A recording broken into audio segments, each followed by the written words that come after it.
একটি বাচ্চাকে রসুলের সামনে নিয়ে আসা হলো। দেখা গেল তার মাথার কিছু অংশ মুন্ডিয়ে ফেলা হলো, আবার কিছু অংশ চুল রেখে দেওয়া হলো। নবী সাল্লাল্লাহু আলাইহি ওয়াসাল্লাম বলেছেন এভাবে চুল রাখা নিষেধ, এটা উচিত নয়।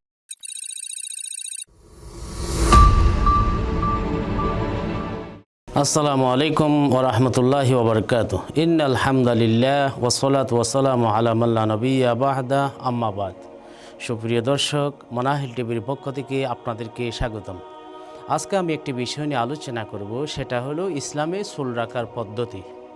সাধারণত আমরা জানি তিনটি চুল রাখার পদ্ধতিকে নিয়মিত সুন্নাহ হিসেবে আখ্যায়িত করা হয়, যেগুলিকে বলা হয় জুম্মা, লিম্মা, ওয়াফরা। জুম্মা অর্থ হলো কানের লতি পর্যন্ত চুল রাখা, এবং লিম্মা অর্থ হলো গর্দান পর্যন্ত চুল রাখা, এবং ওয়াফরা অর্থ হলো কাঁধ পর্যন্ত চুল রাখা। মহানবী সাল্লাল্লাহু আলাইহি ওয়াসাল্লাম সাধারণত এই তিন পদ্ধতি থেকে যে কোনো একটা পদ্ধতিতে তিনি চুল রাখতেন। কখনো কানের লতি, কখনো দীর্ঘ হয়ে গর্দান পর্যন্ত, আবার কখনো আরও দীর্ঘ হয়ে একেবারে কাঁধ পর্যন্ত। তবে কাঁধের বাইরে যেতেন না, বরং কাঁধের বাইরে মহিলাদের চুল যায়। তাই মহিলারা বেটে করে শর্ট করে কাঁধের উপরে চলা আসা, এটা পুরুষদের সাদৃশ্য হয়ে যায়, সেই জন্য এটাকে নিষেধ করা হয়েছে। এবং এর বাইরে আরও দুটি পদ্ধতি আছে। একটা হলো হজের সময় সুন্নাহ, সেটা হলো একেবারে মুন্ডানো, পুরো মাথার চুলগুলিকে একেবারে মুন্ডিয়ে ফেলা, এটা সুন্নাহ। এবং নবী সাল্লাল্লাহু আলাইহি ওয়াসাল্লাম 3 বার দোয়া করেছেন হজের মধ্যে যারা এই চুলকে মুন্ডিয়ে ফেলে। এবং আরেকটা পদ্ধতি যেটা সাধারণত যায়, সেটা হলো চুল সেটে ফেলা, বেটে করে ফেলা।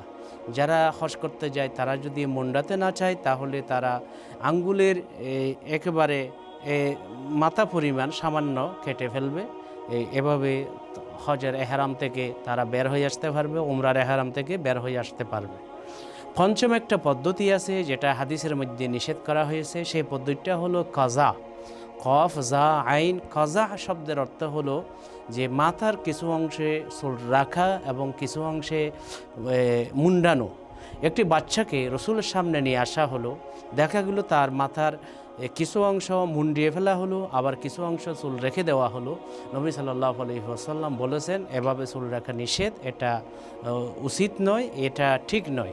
তাই এই কারণে উলামায়ে কেরাম বলেন মাথার কিছু অংশ একেবারে মুন্ডিয়ে ফেলা, বাকি অংশ রাখা। যেমন আমাদের দেশে অনেককে দেখা যায় বিভিন্ন কাটিং, আর্মি কাটিংয়ের নাম দিয়ে চতুর্দিক দিয়ে একেবারে মুন্ডিয়ে ফেলে মাথার উপরে থালুর মধ্যে রেখে দে, বা এরকম 3 ভাগের 2 ভাগ রেখে দে আর 1 ভাগ মুন্ডিয়ে ফেলে, বা 3 ভাগের 1 ভাগ মুন্ডিয়ে 4 ভাগের 3 ভাগ মুন্ডিয়ে 1 ভাগ রেখে দেওয়া, বা 2 ভাগ রেখে দেওয়া, বা 3 ভাগই রেখে দেওয়া। যাই হোক, মাথার কিছু অংশ মুন্ডানো এবং কিছু অংশ রেখে দেওয়া, এটা ইসলামের নিষেধ। রাসূল সাল্লাল্লাহু আলাইহি ওয়াসাল্লাম নিষেধ করেছেন। তা আল্লাহ রাব্বুল আলামিন চুল রাখার ব্যাপারে আমাদেরকে বোঝার, আমল করার তৌফিক দান করুন। সুপ্রিয় দর্শক, আপনাদেরকে অসংখ্য ধন্যবাদ। আসসালামু আলাইকুম ওয়া রাহমাতুল্লাহি ওয়া বারাকাতুহু।